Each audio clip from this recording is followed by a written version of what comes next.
Bom dia. Opa, desculpa. Desculpa aí. Bom dia, irmãos. A graça e a paz do Senhor Jesus. Amém. Hoje, dia 1º, né? Não é feriado, mas amanhã, dia 2, é feriado. Feriado de finados, né?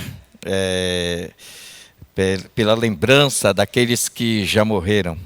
Porém, hoje eu vou estar trazendo à igreja, né, a palavra não da morte, mas palavra de ressurreição, né? E antes de começar a mensagem, eu gostaria de ler, né, Evangelho de Marcos, capítulo 16, do versículo 1 até o versículo 20, né, o capítulo todo, e aqui eu vou estar utilizando a tradução, nova versão transformadora, né, que diz assim: acompanhem aí a leitura deste texto. Diz assim: ao entardecer do dia seguinte, terminado o sábado, Maria Madalena, Maria, mãe de Tiago, e Salomé foram comprar especiarias para ungir o corpo de Jesus. No domingo de manhã bem cedo, ao nascer do sol, elas foram ao túmulo. No caminho, perguntavam umas às outras: quem removerá para nós a pedra da entrada do túmulo? Mas quando chegaram, foram verificar e viram que a pedra, que era muito grande, já estava removida. Ao entrarem no túmulo, viram um jovem vestido de branco sentado do lado direito. Ficaram assustadas, mas ele disse: não tenham medo. Vocês procuram Jesus de Nazaré, que foi crucificado. Ele não está aqui, ressuscitou, vejam. Este é o lugar onde haviam colocado seu corpo. Agora vão e digam aos discípulos, incluindo Pedro, que Jesus vai adiante deles a Galiléia. Vocês o verão lá, como ele lhes disse. Trêmulas e desnorteadas, as mulheres fugiram do túmulo e não disseram coisa alguma a ninguém, pois estavam assustadas demais. Quando Jesus ressuscitou dos mortos, no domingo de manhã, bem cedo, a primeira pessoa que o viu foi Maria Madalena, a mulher de quem ele havia expulsado 7 demônios. Ela foi aos discípulos que lamentavam e choravam e contou o que havia acontecido. Quando ela disse que Jesus estava vivo e que o tinha visto, eles não acreditaram. Depois Jesus apareceu em outra forma a 2 de seus seguidores enquanto iam de Jerusalém para o campo. Voltaram correndo para contar aos outros, mas eles não acreditaram. Mais tarde, enquanto os 11 discípulos comiam, Jesus lhes apareceu. Ele os repreendeu por sua incredulidade obstinada, pois se recusaram a crer naqueles que o tinham visto depois de sua ressurreição. Jesus lhes disse: vão ao mundo inteiro e anunciem as boas novas a todos. Quem crer e for batizado será salvo, mas quem se recusar a crer será condenado. Os seguintes sinais acompanharão aqueles que crerem. Em meu nome expulsarão demônios, falarão em novas línguas, pegarão em serpentes sem correr perigo. Se beberem algo venenoso, não lhes fará mal. E colocarão as mãos sobre os enfermos e eles serão curados. Quando o Senhor Jesus acabou de falar com eles, foi levado para o céu e sentou-se à direita de Deus. Os discípulos foram a toda parte e anunciavam a mensagem, e o Senhor cooperava com eles, confirmando-a com muitos sinais. Amados irmãos, talvez os que estão aqui reunidos neste lugar, como também você, meu querido, minha querida, que esteja ouvindo neste momento a mensagem, talvez você já tenha alguém, um ente querido seu, que já tenha partido para a eternidade, que já tenha falecido, e que nesses dias vem a lembrança, né? Lembrança daquela pessoa. Eu mesmo já perdi pessoas da família, meu pai, né? Há 3 anos, mais de 3 anos, e 3 irmãos mais novos meus. Tenho lembranças deles e esperança, né? De poder encontrar no reino celestial, pois teve um dia que eles depositaram a fé em Cristo Jesus, já que a Bíblia garante que a salvação é pela graça, mediante a fé em Cristo Jesus, conforme diz em Efésios capítulo 2, versículo 8. Porém, a mensagem de hoje trata da ressurreição de Jesus que foi morto.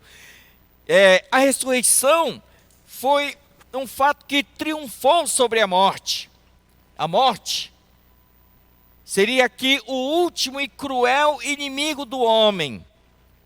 Assim como Cristo ressuscitou, serão por Jesus ressuscitados para a vida eterna todos os que pela fé foram salvos por Ele. Quero destacar aqui, neste texto da palavra de Deus, 4 efeitos que são decorrentes da ressurreição de Cristo Jesus. Portanto, acompanhe aí na sua Bíblia, se ela estiver aberta. Mas se não, os nossos irmãos aqui que estão auxiliando poderão até destacar estes versículos. Porque veja bem, o primeiro efeito que a ressurreição trouxe nas nossas vidas é a possibilidade de nós crermos que Cristo ressuscitou. Cristo ressuscitou, queridos, não há dúvidas. Para provar que isso foi verdadeiro, nós temos, primeiro, testemunhas oculares, testemunhas que viram Jesus ressurreto, não é? E não foi assim uma coisa apenas porque 1, 2, 3 pessoas viram e ponto final, não é? E mais ninguém não. O versículo 9 diz que Maria Madalena foi a primeira pessoa que o viu ressuscitado. No versículo 14, nós vemos que Jesus apareceu aos 11 discípulos. No versículo 6 do capítulo 15 de primeira carta aos Coríntios, né, Cristo apareceu, não é, de uma só vez a mais de 500 irmãos.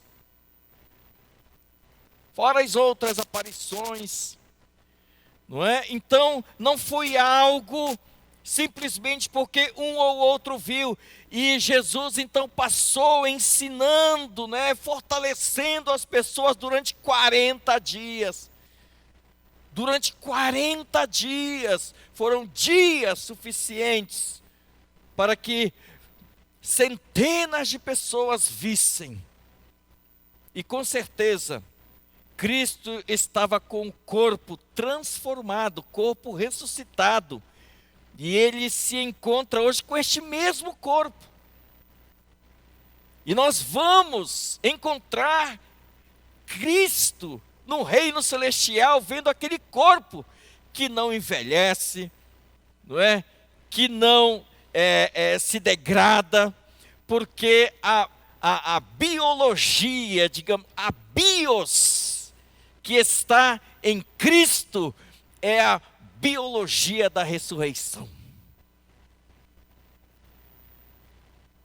Porque Cristo venceu. a morte.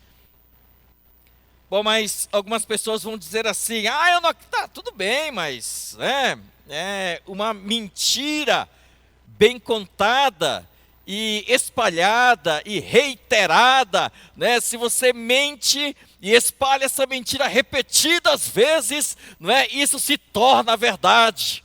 Tem muita gente que, né, acredita neste princípio, não é? Mas olha, como que uma mentira é capaz, né? É capaz de fazer com que as pessoas se encham mesmo de coragem e saiam por aí defendendo, né, com a sua própria vida, de que Cristo está vivo. Veja, quando Cristo morreu na cruz, os discípulos diretos de Jesus, aqueles 12 que seguiam, um, né, havia traído, que foi Judas, mas ainda estavam os 11, e os 11 estavam dentro da casa, com medo, não é? A portas trancadas, e aí eles estavam lá, e agora o que será de nós? Porque a gente achou que ele iria romper com o domínio romano, que ele iria destronar Herodes, que ele iria desbancar Pilatos, e aí ele estaria ali e diria assim: agora o trono é meu. Com certeza, os discípulos, né, tanto é que Tiago e João chegaram com Jesus, né, e por meio do pedido de sua mãe, alguns até dizem que a mãe de Tiago e João possivelmente tenha sido Salomé. Esta é uma das 3 mulheres que foram até o túmulo de Jesus. Não é? Disse assim: olha, dá para o senhor colocar, não é? Os meus 2 filhos, quando entrares, né, no teu reino, estiveres assim lá no reino, né, todo pomposo, majestoso, Senhor, né, meu filho, né, um dos meus filhos, seja João, Tiago, um do lado direito ou do lado esquerdo, que tal, Senhor? Vai ser o ministério assim, vai bombar o negócio lá. E Jesus falou: vocês nem sabem o que estão pedindo. Vocês são capazes de tomar do mesmo cálice que eu tomo? Opa! Nós toma aqui, para o que der e é. E olha, não foi só Pedro, não foi só Tiago e João, não. Até Pedro chegou lá: Senhor, né, por onde quer que tu fores, até a morte eu vou, Senhor. Aqui é, né, braço forte, Senhor. Aqui, ó, é Pedrão, né? Senhor, aqui é com a gente mesmo. E aí, só que quando Cristo morreu, né, Pedrão virou Pedrinho, né, virou pó e se escondeu. Então, realmente, queridos, mas quando eles viram Jesus ressurreto, eles não acreditaram. Falaram: isso não é possível, que é isso, para com isso, né? Isso aí é um fantasma que apareceu aí, e ficaram tremendo de medo. Jesus falou: a paz seja com todos vocês aí. Aí falou: a gente já viu isso daí sendo falado. E aí eles se aquietaram. Queridos, a palavra de Deus diz que no versículo 20, que está relatado que os discípulos foram por toda parte e anunciavam a mensagem. Queridos, como foi que Tiago morreu?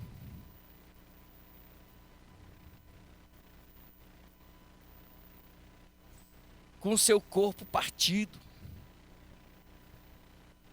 Como é que João morreu? O mesmo que escreveu o livro de Apocalipse. Ele morreu, né, isolado na ilha de Patmos, mas teve o seu corpo queimado num líquido efervescente. Como é que Pedro morreu? Todos eles morreram. Pedro morreu, diz a tradição, que ele morreu crucificado, mas por se julgar, né, por se julgar indigno de morrer como Cristo morreu, ele disse: me crucifiquem de cabeça para baixo. eles morreram dando a vida, porque eles sabiam que morrendo, eles seriam ressuscitados, assim como Cristo ressuscitou. Então eles não temeram a morte. Mas não foram só eles, não foram só os discípulos, não.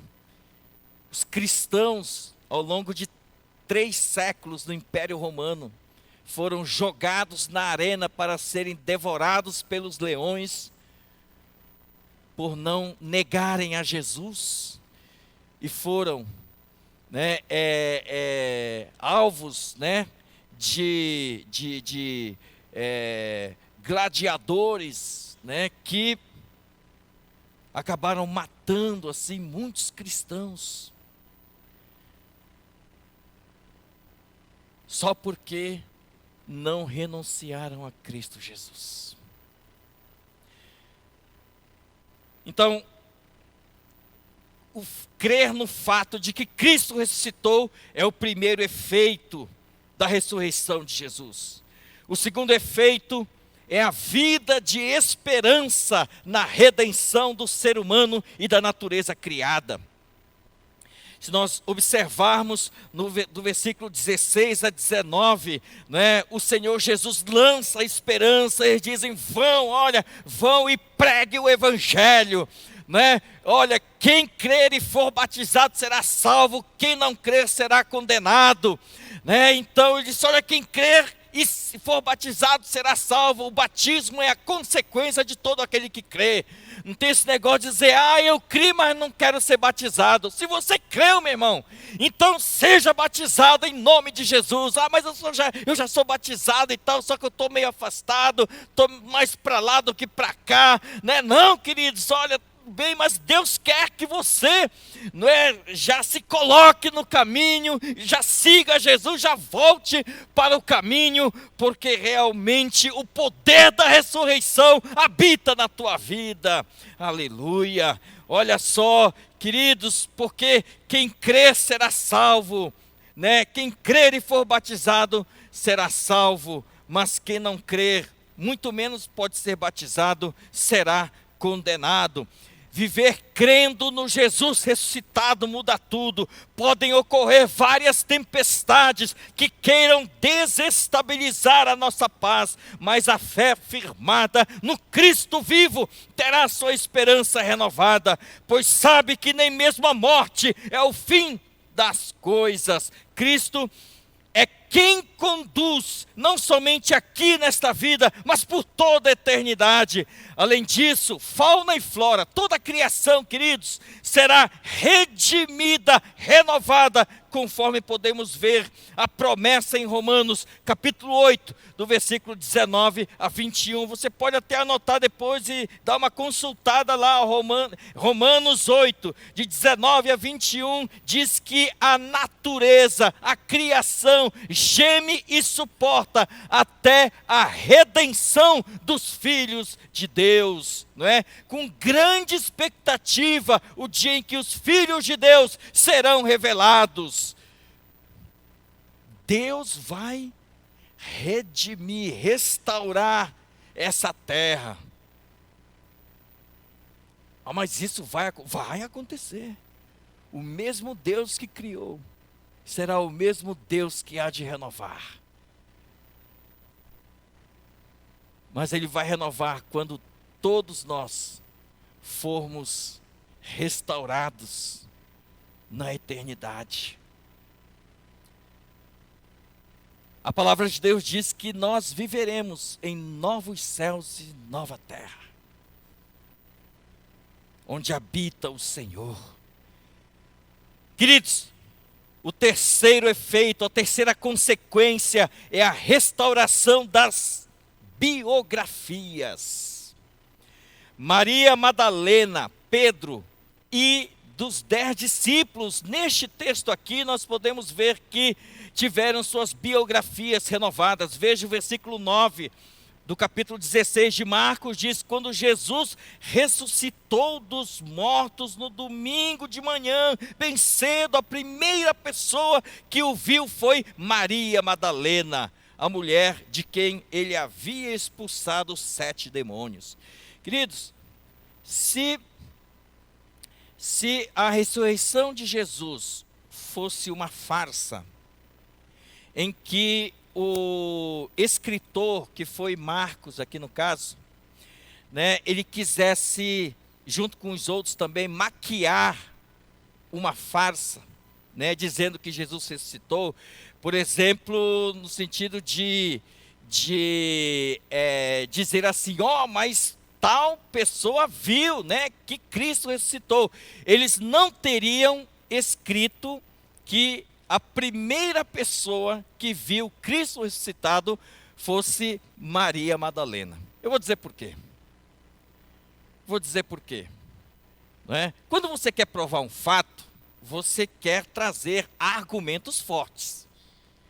Não é? Ainda mais quando a gente quer maquiar, né, um fato, a gente traz argumentos fortes. Então a gente não vai dizer que foi, né, um morador de rua que presenciou aquele fato.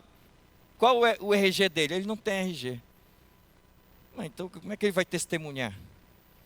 Né? Mas se disser, olha, quem viu o fato foi, não é, o secretário de segurança da Polícia Militar do Estado de São Paulo. Opa, então é argumento forte, né?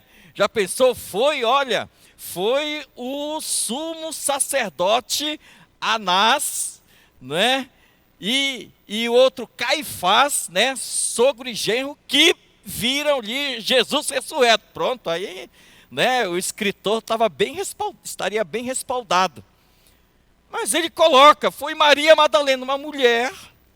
Veja bem, testemunho é uma pessoa, uma mulher como testemunha já cai bastante, porque, né, uma sociedade patriarcal, não é? Onde a voz do homem predomina sobre o da mulher, então, né? Segundo, não era uma mulher benquista na sociedade, né? Ela era prostituta, né? Outro, teve 7 demônios, quer dizer, era uma mulher que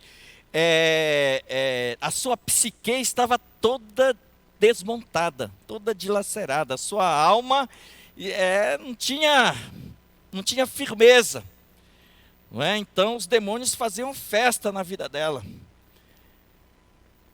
mas Jesus apareceu primeiro para ela. Queridos, para uma pessoa acreditar em uma testemunha ocular dessa e acreditar que Cristo ressuscitou, tem que ser pela graça de Deus mesmo. Tem que ser pela graça de Deus. Mas olha, Jesus aparece na frente dela. E ela então, que já tinha sua vida restaurada, imagina depois de ver o Cristo ressurreto, porque as mulheres tinham ido ao túmulo para, não é, fazer o tratamento ali no túmulo, né, levando ervas aromáticas para, né, fazer o trato no corpo de Jesus.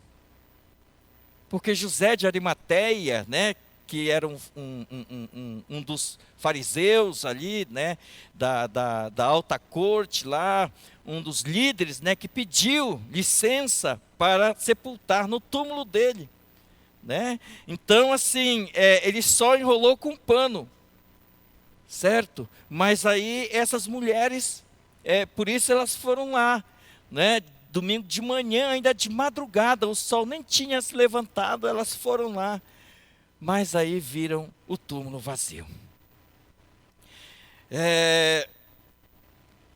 Então, nós temos que Jesus restaura a biografia dela, fortalece ela, depois vai até Pedro. Mas veja, no versículo 7, o anjo disse às 3 mulheres, agora vão e digam aos discípulos, incluindo Pedro.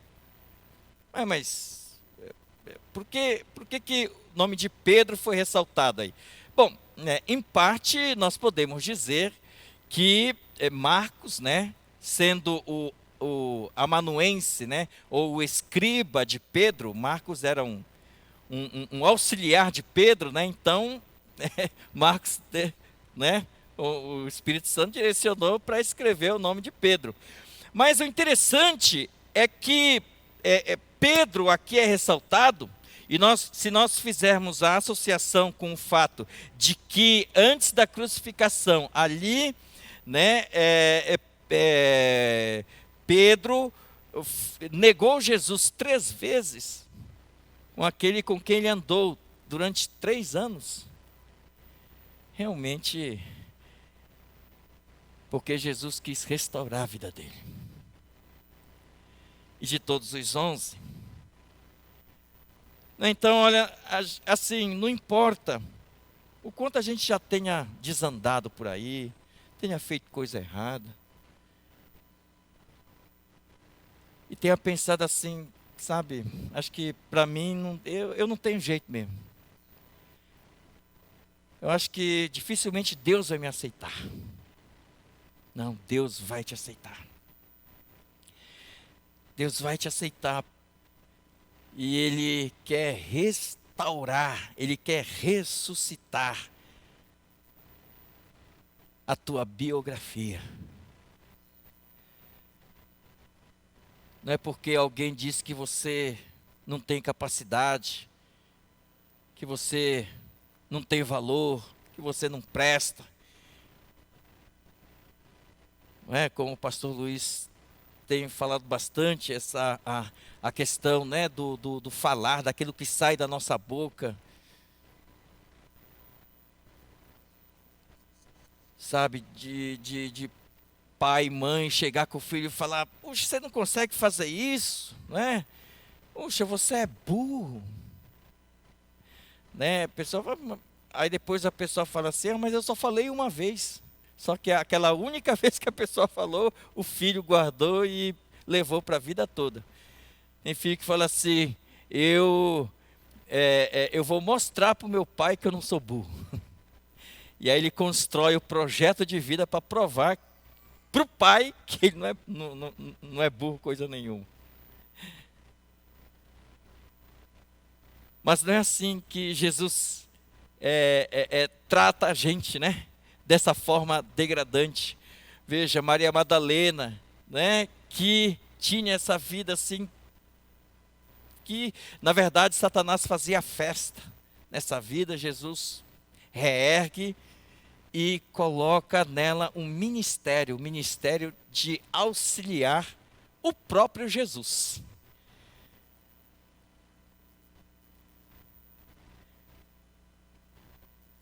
Que maravilha, queridos, né? Uma maravilha assim tão grande. E assim, não importa o quanto você tenha pecado no passado, ou você pense que as pessoas te discriminam, te rejeitam, Jesus ressuscitou e Ele há de restaurar a tua história de vida, a tua biografia. E em quarto efeito que a gente quer compartilhar com vocês aqui é a proclamação das boas novas ao mundo inteiro. Proclamação, queridos. Se Cristo não tivesse ressuscitado, tampouco as pessoas iriam propagar uma coisa que morreu no túmulo. Mas Cristo ressuscitou. E porque ressuscitou, então Jesus, não é? Diz no versículo 20, né? Diz assim: os discípulos, ou melhor, o texto da palavra de Deus diz: os discípulos foram a toda parte. Os discípulos foram a toda parte. Na verdade, o que é um discípulo? Discípulo é aquele que segue, é um seguidor. Os discípulos de quem foram a toda parte? Os discípulos de Jesus. Eles foram a toda parte. Nem todo que se diz, numa pesquisa sociológica, né, nem todo aquele que se diz cristão é um discípulo, pois discípulo é aquele que segue o seu mestre. Veja, o cristianismo não é uma religião cheia de cerimônias e de liturgias que segue um código de ética, chamado Bíblia. Epa, peraí, pastor, alto lá, vai vir uma heresia aí, né? Logo aqui não, hein? Né? Você está falando que o cristão não segue a Bíblia? Não, eu estou dizendo que cristão não segue um código de ética, não é? O que é um código de ética? Você pode ter, existem vários códigos de ética, códigos morais, não é? Por exemplo, para o cidadão brasileiro, né, existe um código de ética social aí, que é a própria Constituição, não é? Mas é lógico que a gente não consegue viver 100% de acordo com a Constituição, né? Tem uma hora que a gente infringe a Constituição, infringe a lei, infringe uma regra até comunitária, né? Até comunitária. Por exemplo, né, use máscara em tal lugar. Ao adentrar nesse estabelecimento, é obrigatório o uso de máscara. É uma determinação legal. Aí eu já me peguei, né?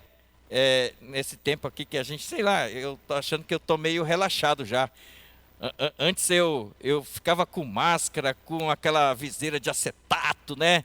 E só faltava colocar aqueles negócios lá de astronauta lá para entrar no lugar, né? Agora não, tem hora que quando eu vejo, eu já esqueci, tô sem máscara. Eita, eu já tô aqui com a máscara só no pescoço, né? Eu falei, eu tô sem máscara, aí eu já ponho, né? E tal. A gente acaba infringindo, né, queridos? Mas olha, queridos, ser cristão não é seguir item por item dos versículos que estão na Bíblia. Ser cristão é seguir uma pessoa que está viva, chamada Jesus. Agora, é lógico, para a gente conhecer melhor quem é Jesus, a gente recorre às Escrituras. Não é? A gente recorre e vê assim, Senhor, o que o Senhor quer dizer? O que o Senhor está me falando? É uma relação pessoal com Cristo, queridos. É uma relação pessoal viva, viva. Não é uma cartilha de deveres e de direitos. Não, não, queridos. Ser discípulo de Jesus, ser cristão é ser discípulo, que é seguir Cristo vivo. Esse é o X da questão. Ser discípulo é aprender com o mestre, não é? É aprender com o mestre, não é? É praticar o que ele ensina, é imitar os seus exemplos no nosso dia a dia. Então diz o texto, a palavra de Deus, os discípulos foram a toda parte e anunciavam a mensagem. Isso a gente chama, né, a linguagem nossa, a gente diz que isso é missões. Missões. Essa é a nossa missão, né? É de transferir essa vida que nós temos, que foi dada por Cristo Jesus, para os outros que estão sem vida, sem esperança. E a esperança dos discípulos de Jesus tem base no fato verídico e não em pressuposições ou sofismas humanas, né? O que é um sofisma, né? Sofisma é aquele argumento bem elaborado. É um argumento assim bem elaborado, é um princípio bem montado. Só que não tem base factual. Né? Não tem base factual. É igual como falar assim, né? Deus é poderoso. E ele jamais poderia criar uma pedra que ele não pudesse levantar. Ele falou, é mesmo, né? Pois é, né? Mas isso não tem nada a ver com Deus e com a realidade, né? Isso aí é um sofisma. É um sofisma, né? Sofisma é isso. Mas com certeza, né, a nossa fé não está baseada num sofisma. Está baseado num fato. Cristo ressuscitou. Né? Eu uma vez estava fazendo um trabalho de evangelização e bem no estilo daquele curso Perspectiva, né? Que alguns já devem conhecer.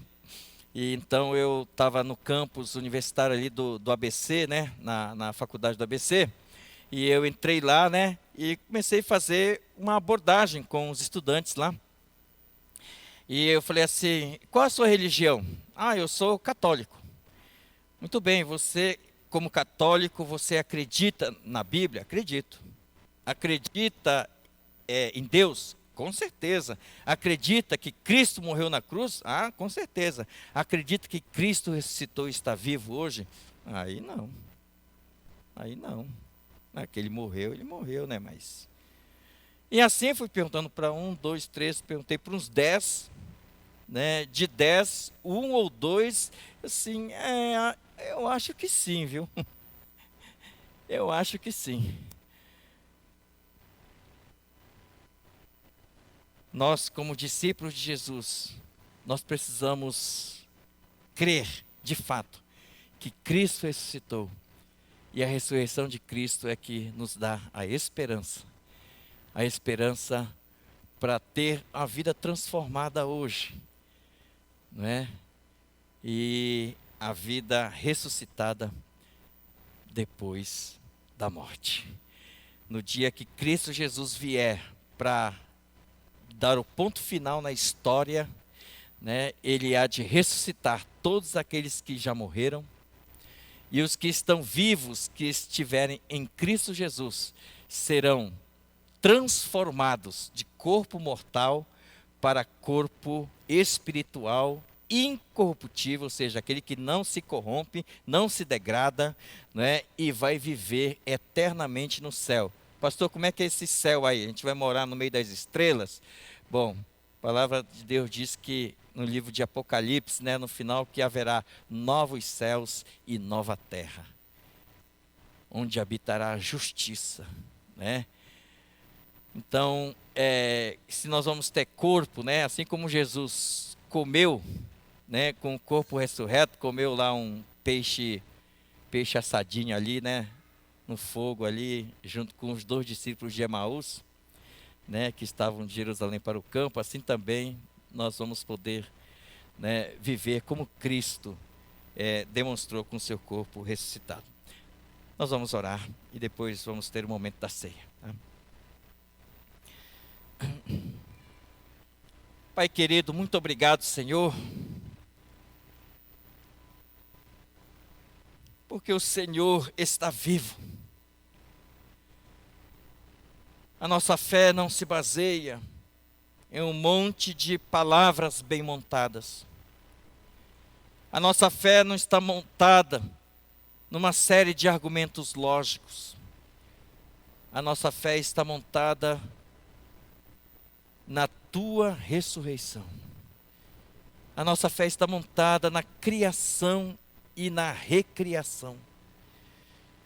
Neste momento, ó Pai, eu quero orar pelo meu irmão, pela minha irmã, pelo meu próximo, que está ouvindo a mensagem e está com seu coração despedaçado, com a sua autoestima, às vezes lá embaixo, que tenha passado a semana, ó Deus, com tanta tribulação, que esteja vivendo uma vida de tantos temores e tremores, que está muitas vezes, ó Pai, com a sua esperança, quase como aquela torcida que esteja fumegando ali, Senhor. Como aquela vela que está quase se apagando, ó Pai amado, mas em nome de Jesus, que o Teu Espírito Santo possa, ó Deus, soprar ali vida e ressurreição. Renova a esperança, Senhor, desta pessoa neste momento. Ó Deus, Pai, para que, ó Deus, o mesmo poder que removeu a pedra do túmulo, o mesmo poder que fez com que o corpo de Cristo Jesus saísse de lá, para mostrar ao mundo que, em nome de Jesus, se pode vencer batalhas, mas principalmente as batalhas do coração. Pai, faz residir a biologia da ressurreição nessas vidas. Pois esta, ó Deus, é a nossa oração, que nós fazemos em nome de Jesus. Amém. Neste momento, então, momento da ceia do Senhor, queridos, é um privilégio, né? Eu quero dizer que é um momento em que todos nós, né, temos a oportunidade de colocar na nossa mente, relembrar que Cristo morreu por nós para a nossa redenção. O que é redenção? Redenção é quando algo está morto, ele revive. Nós estávamos mortos nos nossos pecados, mas aí quando Cristo morreu na cruz, derramou seu sangue, ele morreu a nossa morte eterna e ele nos deu vida já aqui, uma vida que nos capacita a sermos ressuscitados, não por nós mesmos, mas por aquele que nos deu esta vida. Então, no livro de 1 Coríntios, né, capítulo 11, a partir ali do versículo 11, né, nós temos, a partir do versículo 23, perdão, diz, eu entreguei, né, pois eu lhes transmiti aquilo que recebi do Senhor. Na noite em que o Senhor Jesus foi traído, ele tomou o pão. Continuando, agradeceu a Deus, partiu e disse, este é meu corpo que é entregue por vocês, façam isto em memória de mim. Da mesma forma, depois da ceia, tomou o cálice e disse, este cálice é a nova aliança, confirmada com meu sangue, façam isto em memória de mim, sempre que o beberem. Porque cada vez que vocês comem desse pão e bebem desse cálice, anunciam a morte do Senhor até que ele venha, né? Anunciando a morte, até que Cristo venha de novo. Olha, assim quem come do pão ou bebe do cálice do Senhor indignamente, é culpado de pecar contra o corpo e o sangue do Senhor, né? E, portanto, examinem-se antes de comer do pão e beber do cálice. E, por último, pois se comem do pão ou bebem do cálice, sem honrar o corpo de Cristo, comem e bebem julgamento contra si mesmo. E o que o texto está falando aqui é o seguinte, né? Isso aqui não é para a gente, né, fazer o lanchinho, né? Tomar um suquinho de uva e comer um pãozinho. Não, né? É que na igreja de Corinto as pessoas, porque a ceia lá tinha bastante coisa, né? Tinha bastante vinho, bastante pão, né? E era um banquete, né? Então as pessoas chegavam lá, né? Os mais apressados, né? Chegavam lá e comiam. Então depois chegavam os outros com fome e não tinha mais nada, né? Falaram assim, gente, a ceia não é para isso não, né? Não é para quem pega primeiro, né? E deixa os outros com fome. Não. Então não é para isso. É para celebrar a morte do Senhor, né, até que ele venha. Então, esse é o momento da igreja. Se você já aceitou a Jesus, se você já foi batizado, você é membro desta igreja ou de outra igreja, né, que professa o nome de Jesus, a palavra de Deus, né, de uma igreja evangélica, você pode estar participando conosco, né, aqui os que estão presentes e na sua casa, né, pode estar preparando aí, já deve ter preparado, né, os elementos da ceia, né? Eu vou chamar o nosso irmão aqui, Marcelo. Marcelo Oxiai, que possa estar distribuindo. Agora ficou mais fácil, né, meu irmão? Agora ficou mais fácil, né? Agora é o seto, né? É o combo, né? Tá, já é o. Isso. Por favor, pode distribuir, queridos. É, é, ao pegar, né? Quem for participar, fique de pé, aí ele vai distribuindo. Você pega, senta e aguarda quando todos juntos, né? Iremos participar deste momento, tá bom? Que nós vamos orar, né? Consagrando os elementos, né? Consagrando os elementos. E neste momento, né, se o Espírito Santo tocou na sua vida, né, e dizendo assim, olha, lembra você, né, disse aquela palavra, né, não foi boa a palavra, né, você, ou então você tem um pecado aí, né, escondido, você precisa confessar, confesse o teu pecado, não é? Confesse ao Senhor o pecado. Peça perdão a Ele. Pecados confessados são pecados perdoados, não é? E, e aí então, purifique, tenha o seu coração purificado para, neste momento então, receber a ministração da ceia do Senhor, porque Ele morreu por todos nós, que fomos resgatados pelo sangue de Jesus. Obrigado, meu irmão. Pode pegar o seu.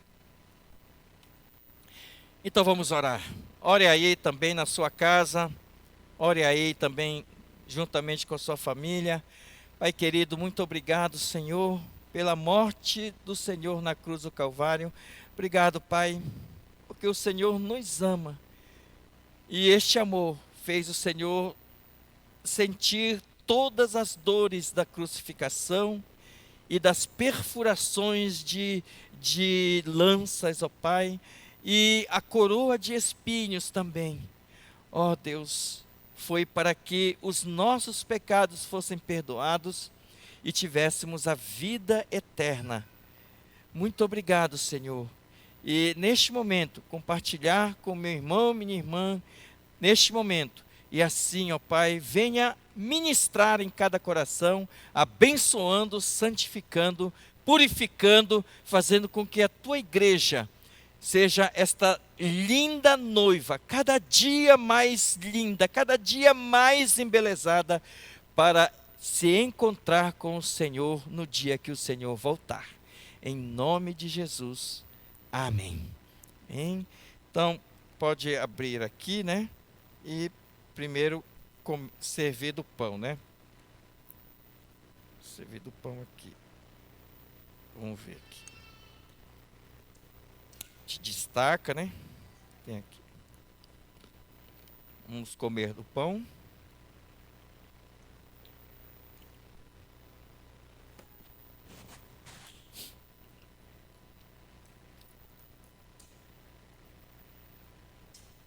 E tomar também, neste momento, do cálice.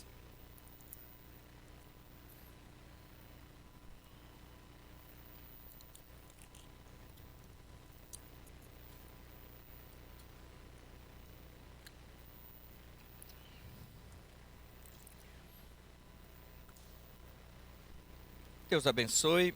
Eu vou estar. Podem sentar, né?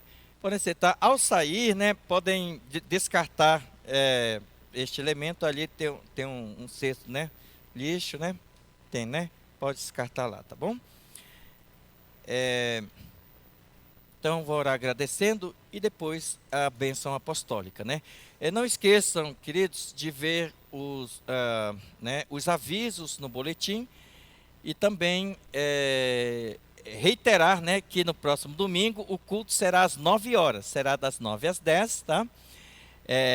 E porque depois teremos a eleição, né, da diretoria para a gestão 2021, ok? Tá.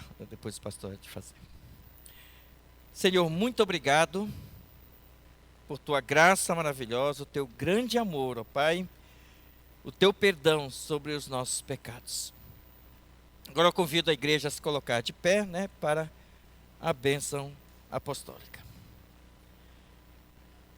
Que o amor imensurável e inesgotável de Deus o Pai, a graça incontável de Cristo Jesus, nosso Senhor e Salvador, e as eternas consolações e a doce comunhão do Espírito Santo sejam derramadas sobre todo o teu povo aqui reunido e também os que estão ouvindo esta mensagem, esta oração neste momento, não só hoje, mas para todo sempre.